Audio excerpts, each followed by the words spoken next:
মাস 10 দিন গর্ভে ধরে প্রসব যন্ত্রণা সহ্য করে, 10 মাস 10 দিন গর্ভে ধরে প্রসব যন্ত্রণা সহ্য করে করেছেন যে মা জন্মদান।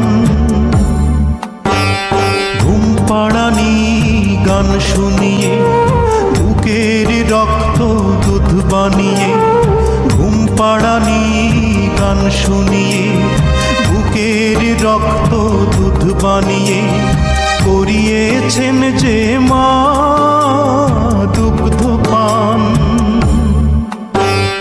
যে মা ছিল বাড়ির রানী সে মা হলো